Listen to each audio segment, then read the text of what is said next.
Neptune is a planet within our solar system that orbits at a distance of 30 astronomical units, over 2.5 billion miles from the Sun. It was discovered in the year 1846 and remained the furthest inhabitant of our Sun's neighborhood for over 80 years until Pluto was discovered in 1930, besides known comets, of course. Neptune has a diameter of over 30,000 miles, while the Earth has a diameter of less than 8,000 miles. Neptune, the eighth planet from the Sun, is classified as an ice giant. NASA's Exoplanet Archive lists Neptune-like planets as the most common we've stumbled across. As of September 14th, there are 1,362 Neptune-like exoplanets in NASA's catalog. While the Earth may only have one moon, most of the time, Neptune has 13 moons. The largest moon of Neptune is Triton, which was discovered in 1846 by William Lassell, a British astronomer born in 1799. At 1,680 miles in diameter, Triton is 78% the size of our moon. While our moon orbits at over 235,000 miles from Earth, Triton orbits Neptune even closer, at just over 220,000 miles from the planet. Much like our moon, Triton always has the same face towards Neptune. This is due to its rotational period being the same time it takes to orbit around the planet. Each of Triton's seasons lasts 41 years. This is because Neptune takes 165 years to complete one orbit around the Sun.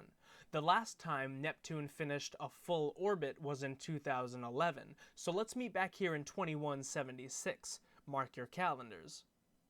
Although it's hard to say for certain, some scientists believe that Triton may not have always been a moon of Neptune. They speculate it may have once been a Kuiper Belt object that became captured in Neptune's orbit around 1 billion years ago, or maybe even before that. Triton is only one of 4 astronomical bodies we are aware of that is still volcanically active today.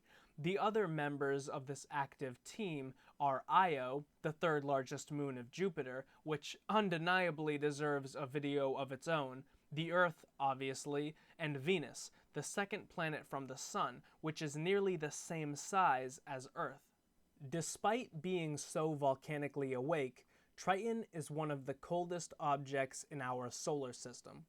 When NASA's Voyager 2 spacecraft flew by Triton in 1989, it read the temperature of its surface to be negative 391 degrees Fahrenheit, or negative 235 degrees Celsius.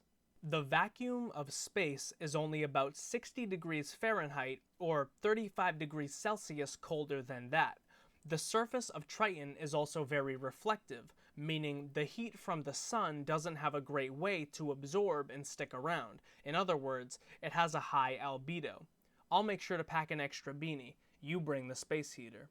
Nonetheless, if Triton is geologically active and ice is a prominent feature on its surface, it's possible that there may be some kind of subsurface ocean. If an ocean is confirmed within the next few decades, it will mark the furthest out an astronomical body in the solar system is capable of sustaining a liquid ocean.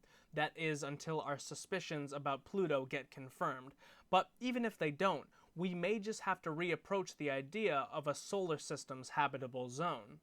So, are there any upcoming missions to Triton that we have to look forward to? Well, we certainly have things planned, but there's no telling for certain when the mission may begin. Or is there? Enter the Trident spacecraft, a flyby mission planned for 2026. Maybe this date is a little more certain than most, given how space organizations really enjoy helping themselves to a nice gravity assist, and how planets tend to not stay in one place for too long. A gravity assist is essentially when the spacecraft uses a planet's gravity to guide the craft into a desired direction at a desired speed. So what exactly do we hope to gain from this mission? Well, for one, hopefully a more complete map of the surface of Triton. At the moment, we only have about 40% scoped out. Also, by the time the craft gets there, Triton will be entering winter, so it'll be interesting to collect further seasonal data. In addition, Triton also wants to analyze plume activity or its cryovolcanism, where liquid ammonia and nitrogen gas get shot up around 5 miles.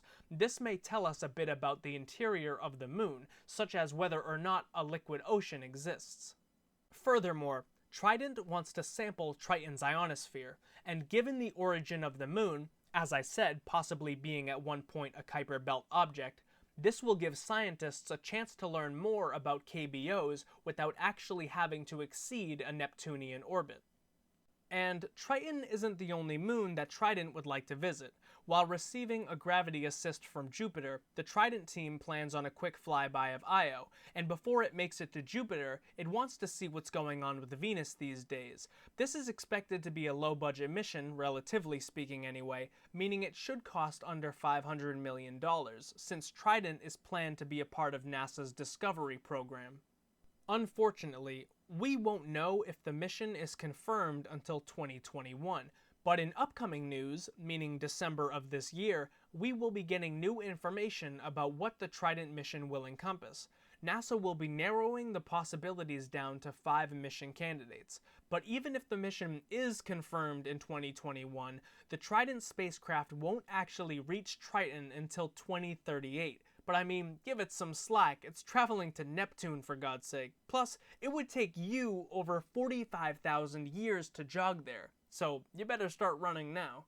Anyway, know that the most powerful tool for learning is interest. Let me know what you're interested in. Maybe I'll make a video about it. All my sources can be found in the description of this video, and thank you for watching.